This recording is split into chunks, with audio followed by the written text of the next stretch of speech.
छठे शेड्यूल में शामिल किया जाना, रोजगार और तहजीबी और सकाफती तहफ़्फ़ुज़ की मुतालबात शामिल है।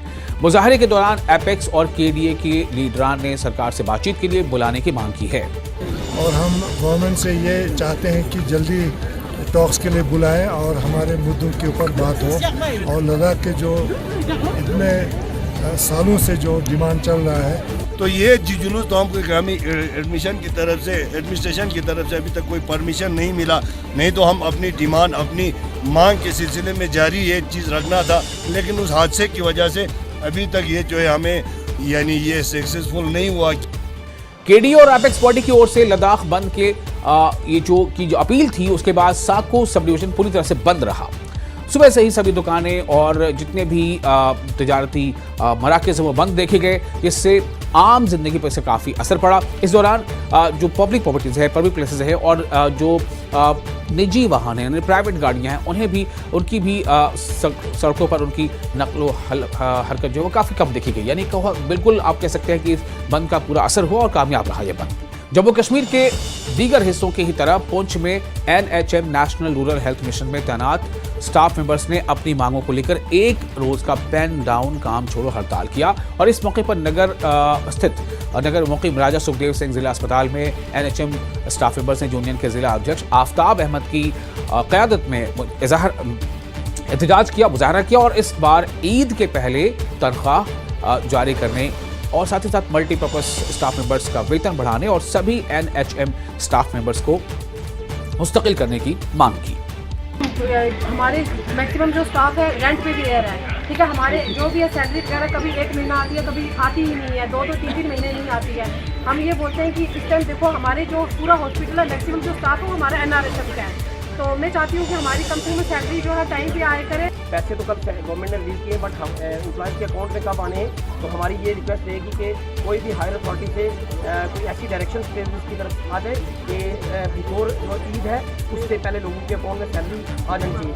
जम्मू कश्मीर के डिप्टी CM सुरेंद्र चौधरी ने राजौरी के नौशहरा में अलग अलग शोबों के अफसरान की मीटिंग ली, जिसमें उन्होंने नौशहरा निर्वाचन क्षेत्र में डेवलपमेंट के कामों का रिव्यू लिया और जो कुछ काम रुके पड़े थे उन्हें वक्त पर पूरा करने के अहकाम जारी किए। डिप्टी CM ने कहा कि शोबों के आपसी तेलमेल न आपसी जो तालमेल है यानी आपस में एक दूसरे से कोऑर्डिनेशन है, उसके ना होने की वजह से कुछ काम रुके पड़े थे, जिनको जल्द ही पूरा करने के अहकाम जारी कर दिए हैं और वो जल्द पूरे होंगे। सारी एक ज्वाइंट मीटिंग थी क्योंकि ये कंस्ट्रक्शन से रिलेटेड कोई इश्यूज थे जो आपस में कोऑर्डिनेशन नहीं थी, जिसके कारण काफ़ी सारे प्रोजेक्ट हमारे डिले हो रहे थे। तो उसी सिलसिले में काफ़ी सारी चीज़ें थी जो फॉरेस्ट डिपार्टमेंट में रुक रही थी और मैं खुद देखना चाहता कि फॉरेस्ट डिपार्टमेंट में क्या क्या प्रॉब्लम आ रही हैं। तो लिहाजा ऑफिसरान्स ने आपस में डिस्कशन की है और जो भी डिस्कशन हुई है नतीजे अच्छे निकले हैं और उम्मीद यही करेंगे कि चाहे वो BRO के प्रोजेक्ट हैं, चाहे वो PWD के हैं, चाहे वो PMGSY के हैं, वो अंदर इस कारण नहीं रुकेंगे कि लैक ऑफ कोऑर्डिनेशन के। अब ये कोऑर्डिनेट करेंगे। ADC साहब साथ थे, ADC साहब ने भी खुद ये अपनी इनकी 15-15 दिनों बाद इनकी गवर्नमेंट जो इश्यूज होंगे उस पर मीटिंग लेंगे इन सारे डिपार्टमेंट्स के। लोकसभा के पूर्व सांसद और शाही डोगरा परिवार के वंशज डॉक्टर करण सिंह ने कहा है कि मरकजी हुकूमत को जम्मू कश्मीर के लोगों की उम्मीदों के ऐन मुताबिक उनकी उम्मीदों को पूरा करते हुए इस केंद्र शासित प्रदेश को यानी जो यूटी है अभी जम्मू कश्मीर, इसे फिर से रियासत का दर्जा देना चाहिए। ये करण सिंह ने मांग की है, डॉक्टर करण सिंह ने। न्यूज़ 18 से बात करते हुए डॉक्टर करण सिंह ने कहा है कि उन्होंने बार बार इस बात पर जोर दिया है कि रियासत का दर्जा बहाल करना इस इलाके के लोगों के लिए एक पॉजिटिव यानी एक मुस्बत कदम होगा। बहुत प्रसन्न हूँ। ये संस्था हमी ने आरंभ करवाई थी बहुत वर्ष पहले, उद्घाटन भी किया था, लेकिन नाम परिवर्तन जो हुआ प्रोफेसर वाकेरे जो हैं अध्यक्ष सेंट्रल संस्कृत यूनिवर्सिटी के, उनके विचार पे हुआ और हमें बड़ी प्रसन्नता है। हमारे तो पूर्वजों का नाम आ गया और यूँ भी उचित है क्योंकि महाराजा रणबीर सिंह जी ने इतना कार्य किया संस्कृत के लिए कि उनका नाम हमेशा याद रखना है। कठुआ मौसम ने एक बार फिर करवट ली है। लगातार हो रही बारिश से जहां मैदानी इलाकों में ठंड बढ़ गई है, लोगों की दिक्कतें बढ़ गई हैं, वहीं पहाड़ी इलाकों में खासकर बनी सब डिवीजन में बर्फबारी हुई है। बर्फबारी को देखते हुए इंतजामिया ने एहतियातन स्कूलों में छुट्टी का ऐलान कर दिया है, जबकि बनी भदरवा जो ये शाहरा है उसे भी फिलहाल बंद रखा गया है। वहीं जिला प्रशासन यानी बंद हो गया है और जिला इंतजामिया ने लोगों से एहतियात बरतने की अपील की है। ये भी वेलकम है क्योंकि वो बड़ी खूबसूरत जगहें हैं, वहाँ पे बर्फ़ पड़ी है और जो हमारे प्लेन्स हैं कठुआ के, यहाँ पे मच अवेटेड बारिश हुई है। आज तक का फोरकास्ट है जो अभी तक है, तो हमने एज प्रिकॉशनरी मेजर जहाँ पे बर्फ़ पड़ रही थी उस एरिया में स्कूल्स छोटे बच्चों के लिए हमने क्लोज़ किया है आज के लिए। हाँ, जो बर्फ़ वाला एरिया है सर्कल के ऊपर, वहाँ पे थोड़ी ब्लॉकेज हैं और कोई इतनी ज़्यादा तादाद में बर्फ़ भी नहीं है, तो वो इमीडिएटली रिमूव कर दी जाएगी। माह रमज़ान के आखिरी अय्याम, आपको याद है कि जो आखिरी जो अय्याम है रमज़ान का, जिसमें आखिरी अशरा और जिस आखिरी अशरे में ताक रातें आती हैं, आखिरी अशरे की काफ़ी अहमियत है। हर रात में इबादत करने का काफ़ी इसकी फजीलतें बयान की गई हैं और ख़ासतौर से ताक रातों में भी। तो माह रमज़ान के आखिरी अय्याम बशमूल ताक रातों और ईद उल फितर की तैयारियों को लेकर पुलवामा के बाज़ारों में काफ़ी रौनक देखी जा रही है। मस्जिदों और खानकाहों में शब क़द्र, जिसे ऐसा माना जाता है कि शब क़द्र 5 ताक रातों में से किसी एक ताक रात में है, चाहे वो 21वीं शब हो या 23वीं या 25वीं या 27वीं या 29वीं। वैसे ये भी कहा जाता है कि आखिरी अशरा ही अपने आप में काफ़ी अहम है और तमाम रातों में चाहिए कि आखिरी अशरे के नहीं तमाम 10 दिनों में जो रोज़ेदार हैं वो ज़्यादा से ज़्यादा इबादत करें। अब चंद अय्याम ही रह गए हैं, ऐसे में इबादत और ज़्यादा करें, अपने गुनाहों की माफ़ी मांगें और ईद को लेकर के जो भी तैयारियां हैं वो चहल पहले वो बाज़ारों में देखी जा रही है। वहीं ट्रेडर्स फेडरेशन पुलवामा ने व्यापारियों को या ताजिरों को कीमतें कम रखने के लिए ख़ास हिदायत जारी किए हैं और आलिम दीन जो उन्होंने भी लोगों से इबादत के इन ख़ास मौक़ों को, ख़ास अय्याम को बहुत ही नेकी के साथ, इबादत के साथ गुजारने की अपील की है।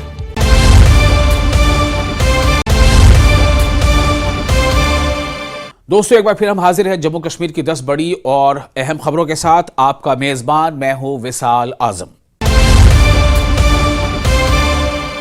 स्ट्रेट ऑफ हॉर्मुज यानी आबनाए हॉर्मुज से एलपीजी लेकर भारत का जहाज शिवालिक भारत पहुंचा। एलपीजी लेकर मुंद्रा पोर्ट पहुंचा शिवालिक जहाज। गुजरात के मुंद्रा पोर्ट पहुंच चुका है और शिवालिक जहाज कतर से एलपीजी लेकर मुंद्रा पोर्ट पहुंचा है। शिवालिक जहाज 44,000 मेट्रिक टन एलपीजी लेकर पहुंचा है ये जहाज। जाहिर है इससे भारत के लिए बहुत राहत की बात है और ईरान ने भारत के जहाज को स्ट्रेट ऑफ हॉर्मुज से गुजरने दिया है। मुंद्रा से पाइपलाइन से IOCL प्लांट पहुंचेगी गैस। अब इससे क्या होगा कि भारत में जो इस गैस की जो किल्लत है उसमें जाहिर सी बात है थोड़ी आसानी होगी, इसमें कोई दो राय नहीं है। अच्छी खबर। स्ट्रेट ऑफ हॉर्मुज से निकला भारत का पहला एलपीजी भरा हुआ जहाज है, वो मुंद्रा पोर्ट पे अभी पहुंच चुका है। मैं आपको सीधी तस्वीरें दिखाना चाहूँगा। ये जो आप तस्वीरों में देख रहे हो, ये शिवालिक जहाज जो पूरा एलपीजी भर के यहाँ पे मुंद्रा बंदरगाह पे पहुंच चुका है। जम्मू कश्मीर के नागरिक आपूर्ति मंत्री सतीश शर्मा ने कहा है कि एलपीजी और तेल आपूर्ति की स्थिति, जो हालत है उस पर सरकार नजर बनाए हुए है और सरकार जम्मू कश्मीर में एलपीजी यानी रसोई गैस यानी लिक्विड पेट्रोलियम गैस और तेल की जो सप्लाई है उसे यकीनी बनाने के लिए पुरअज़्म है। मंत्री यानी वजीर सतीश शर्मा ने कहा है कि हमारे पास जिला सतह पर 20 टीमें हैं जो हालात पर नजर रख रही है। देना चाहता हूँ सारे पुराने ऑयल केरोसिन ऑयल डीलर्स को, उनको हम फिर से वो करेंगे। होटल इंडस्ट्री को ज़रूरत है इस चीज़ की, 70% होटल इंडस्ट्री को अभी तक हमने दिया है, फिर PSUs को हम साथ रखेंगे, ये सारी चीज़ें करेंगे। And we have to ensure that until this crisis is averted, let us assume, as Honorable Singh Saab said, that it might go longer, this crisis may go longer, like for a couple of weeks. उसके लिए भी हमें युद्ध स्तर पर तैयारी करनी है, and we are totally prepared for that. अभी खबर अखनूर से। अखनूर में एक बस पलट गई, वहां एक हादसा पेश आया। जो शुरुआती जानकारी मिली थी उसके मुताबिक 2 लोगों की मौत हो गई थी, 30 लोग घायल थे। शुरुआती जानकारी मुताबिक आपको जानकारी दे रहे हैं और इन जख्मियों में 7 की हालत नाजुक बनी हुई थी। हो सकता है कि इसमें कुछ और आदाद शुमार जो है वो कुछ अभी तब्दील हो चुके हों। बहरहाल ये अखनूर में एक बस हादसा पेश आया और जम्मू के मेडिकल कॉलेज इन्हें तमाम जख्मी को रेफर किया गया। जम्मू से अखनूर के कोटगढ़ी गांव जा रही बस हाईवे पर पलट गई थी। तो ये एक हादसे की खबर थी जो आपको देना हमने जरूरी समझा। लेह में एपेक्स और केडीए ने 4 नुकाती एजेंडे की मांग को लेकर पुरअमन एहतजाजी मुजाहरा किया। इस एजेंडे में मुकम्मल रियासत का दर्जा, 6ठे शेड्यूल में शामिल किया जाना, रोजगार और तहजीबी और सकाफती तहफ़्फ़ुज़ की मुतालबात शामिल है। मुजाहरे के दौरान एपेक्स और केडीए के लीडरान ने सरकार से बातचीत के लिए बुलाने की मांग की है और हम गवर्नमेंट से ये चाहते हैं कि जल्दी टॉक्स के लिए बुलाएं और हमारे मुद्दों के ऊपर बात हो। और लद्दाख के जो इतने सालों से जो डिमांड चल रहा है तो ये जुलूस तो हमको हमें एडमिनिस्ट्रेशन की तरफ से अभी तक कोई परमिशन नहीं मिला, नहीं तो हम अपनी डिमांड अपनी मांग के सिलसिले में जारी ये चीज़ रखना था। लेकिन उस हादसे की वजह से अभी तक ये जो है हमें यानी ये सक्सेसफुल नहीं हुआ। केडी और एपेक्स बॉडी की ओर से लद्दाख बंद के ये जो अपील थी उसके बाद साको सब डिवीजन पूरी तरह से बंद रहा।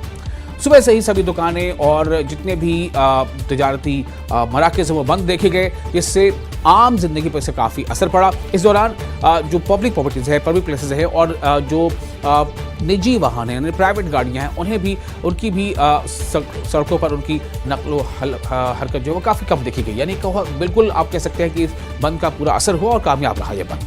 जम्मू कश्मीर के दीगर हिस्सों की ही तरह पुंछ में NHM national rural health mission में तैनात स्टाफ मेंबर्स ने अपनी मांगों को लेकर एक रोज का पेन डाउन काम छोड़ो हड़ताल किया और इस मौके पर नगर स्थित नगर मुकीम राजा सुखदेव सिंह जिला अस्पताल में NHM स्टाफ मेंबर्स ने यूनियन के जिला अध्यक्ष आफ्ताब अहमद की क़यादत में एहतजाज किया, मुजाहरा किया और इस बार ईद के पहले तनख्वाह जारी करने और साथ ही साथ मल्टीपर्पज स्टाफ मेंबर्स का वेतन बढ़ाने और सभी NHM स्टाफ मेंबर्स को मुस्तकिल करने की मांग की। हमारे मैक्सिमम जो स्टाफ है रेंट पे भी रह रहा है, ठीक है। हमारे जो भी है सैलरी वगैरह कभी एक महीना आती है, कभी आती ही नहीं है, दो तीन महीने नहीं आती है। हम ये बोलते हैं कि इस टाइम देखो हमारे जो पूरा हॉस्पिटल है मैक्सिमम जो स्टाफ है वो हमारा NRHM का है, तो मैं चाहती हूँ कि हमारी कंपनी में सैलरी जो है टाइम पे आया करे। पैसे तो कब गवर्नमेंट ने रिलीज किए, बट हम एम्प्लॉयज़ के अकाउंट में कब आने हैं, तो हमारी ये रिक्वेस्ट रहेगी कि कोई भी हायर अथॉरिटी से कोई ऐसी डायरेक्शन की तरफ आ जाए कि बिफोर जो ईद है उससे पहले लोगों के अकाउंट में सैलरी आ जानी चाहिए। जम्मू कश्मीर के डिप्टी CM सुरेंद्र चौधरी ने राजौरी के नौशहरा में अलग अलग शोबों के अफसरान की मीटिंग ली, जिसमें उन्होंने नौशहरा निर्वाचन क्षेत्र में डेवलपमेंट के कामों का रिव्यू लिया और जो कुछ काम रुके पड़े थे उन्हें वक्त पर पूरा करने के अहकाम जारी किए। डिप्टी CM ने कहा कि शोबों के आपसी तेलमेल न आपसी जो तालमेल है यानी आपस में एक दूसरे से कोऑर्डिनेशन है उसके ना होने की वजह से कुछ काम रुके पड़े थे, जिनको जल्द ही पूरा करने के अहकाम जारी कर दिए हैं और वो जल्द पूरे होंगे। सारी एक ज्वाइंट मीटिंग थी क्योंकि ये कंस्ट्रक्शन से रिलेटेड कोई इश्यूज थे जो आपस में एक कोऑर्डिनेशन नहीं थी, जिसके कारण काफ़ी सारे प्रोजेक्ट हमारे डिले हो रहे थे।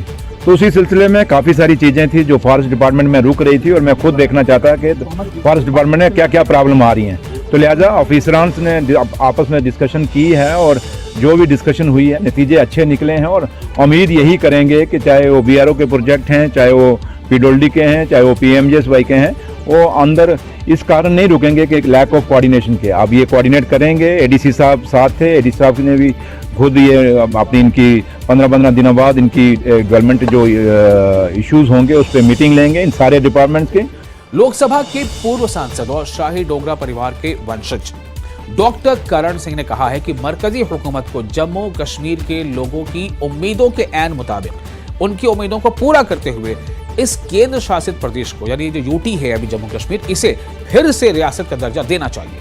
ये करण सिंह ने मांग की है, डॉक्टर करण सिंह ने। न्यूज़ 18 से बात करते हुए डॉक्टर करण सिंह ने कहा है कि उन्होंने बार बार इस बात पर जोर दिया है कि रियासत का दर्जा बहाल करना इस इलाके के लोगों के लिए एक पॉजिटिव यानी एक मुस्बत कदम होगा। बहुत प्रसन्न हूँ। ये संस्था हमी ने आरंभ करवाई थी, बहुत वर्ष पहले उद्घाटन भी किया था, लेकिन नाम परिवर्तन जो हुआ प्रोफेसर वारखेड़े जो हैं अध्यक्ष सेंट्रल संस्कृत यूनिवर्सिटी के, उनके विचार पे हुआ और हमें बड़ी प्रसन्नता है। हमारे तो पूर्वजों का नाम आ गया और यूँ भी उचित है क्योंकि महाराजा रणबीर सिंह जी ने इतना कार्य किया संस्कृत के लिए कि उनका नाम हमेशा याद रखना है।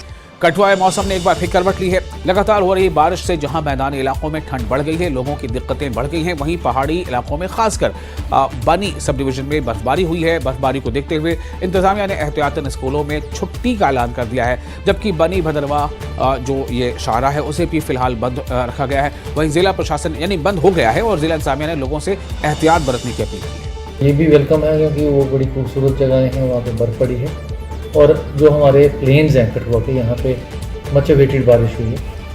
आज तक का फोरकास्ट है जो अभी तक है, तो हमने एज प्रिकॉशनरी मेजर जहाँ पे बर्फ़ पड़ रही थी उस एरिया में स्कूल्स छोटे बच्चों के लिए हमने क्लोज़ किया आज के लिए।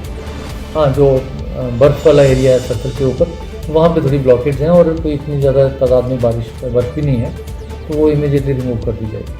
माह रमज़ान के आखिरी अय्याम, आपको याद है कि जो आखिरी जो अय्याम है रमज़ान का, जिसमें आखिरी अशरा और जिस आखिरी अशरे में ताक रातें आती हैं, आखिरी अशरे की काफ़ी अहमियत है। हर रात में इबादत करने का काफ़ी इसकी फजीलतें बयान की गई हैं और ख़ासतौर से ताक रातों में भी। तो माह रमज़ान के आखिरी अय्याम बशमूल ताक रातों और ईद अल फितर की तैयारियों को लेकर पुलवामा के बाज़ारों में काफ़ी रौनक देखी जा रही है। मस्जिदों और खानकाहों में शब क़द्र, जिसे ऐसा माना जाता है कि शब क़द्र 5 ताक रातों में से किसी एक ताक रात में है, चाहे वो 21वीं शब हो या 23वीं या 25वीं या 27वीं या 29वीं। वैसे ये भी कहा जाता है कि आखिरी अशरा ही अपने आप में काफ़ी अहम है और तमाम रातों में चाहिए कि आखिरी अशरे के नहीं तमाम 10 दिनों में जो रोज़ेदार हैं वो ज़्यादा से ज़्यादा इबादत करें। अब चंद अय्याम ही रह गए हैं, ऐसे में इबादत और ज़्यादा करें, अपने गुनाहों की माफ़ी मांगें और ईद को लेकर के जो भी तैयारियां हैं वो चहल पहले वो बाज़ारों में देखी जा रही है। वहीं ट्रेडर्स फेडरेशन पुलवामा ने व्यापारियों को या ताजिरों को कीमतें कम रखने के लिए ख़ास हिदायत जारी किए हैं और आलिम दीन जो उन्होंने भी लोगों से इबादत के इन ख़ास मौक़ों को, ख़ास अय्याम को बहुत ही नेकी के साथ, इबादत के साथ गुजारने की अपील की है।